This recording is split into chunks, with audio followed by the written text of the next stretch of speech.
So the main problem with Duane Ludwig is not that he's not good.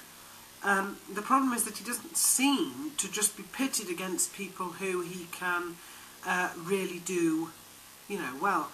He needs to fight as many calibers as possible to make him look as good as he is, if that makes sense. His record is 19-9. He's got 10 TKO wins, and I believe 5 or 6 submission wins. Losses usually by TKO or submission. He has been beaten by the likes of Tyson Griffin, who seems to sort of beat everybody, and Goming. He's got wins over people like Mario Stapel and Yves Edwards. And the thing is that he needs to be fighting people of a higher caliber. He would undoubtedly beat quite a lot of them, but I don't feel that he's given that chance, so perhaps this is the start of that, I don't know. Jim Miller has a record of 15-2. He's got 9 submission victories, loses by decision.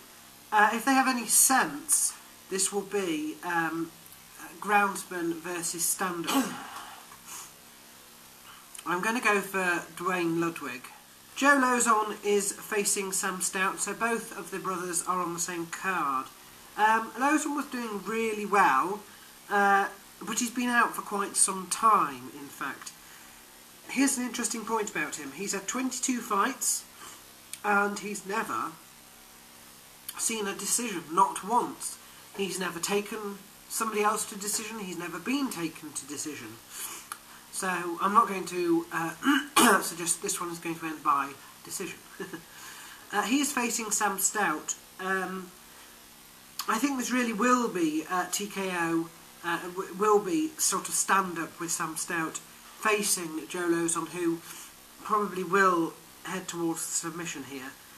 Sam Stout loses to calibers, but when it comes to losing by submission, the only person in recent times to have been able to achieve that was Kenny Florian, who of course beat Joe Lauzon. So not the fighter maths there that means much, but you need to really be of proper calibre to be able to defeat Sam Stout by submission. This of course is going to leave Joe Lauzon in a little bit of a difficulty if he can't finish it. This could be his first decision.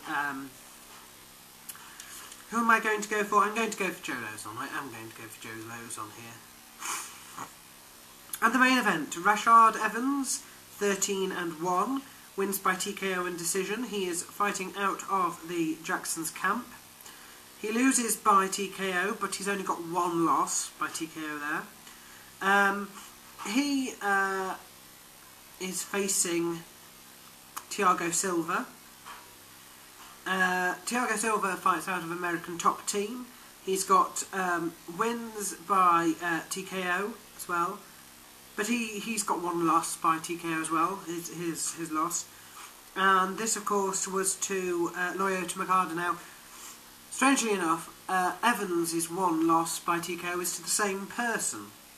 I think I'll go for Rashard Evans, and I'll go for TKO in the 3rd. Right, Paul Daley versus Dustin Hazlett. Now, this one is almost exactly the same as the one I think might have been Martin Kampmann before, and I shall give exactly the same advice. People assume that Paul Daley is one-dimensional, and that his one-dimensional aspect is on the feet. Okay? Be that as it may, his stand-up is absolutely X-rated. It really is very, very good. Do not be fooled into thinking that you can stand with him, because you can't. Okay? Now, Dustin Hazlett, he's 12-4, and he wins usually by submission.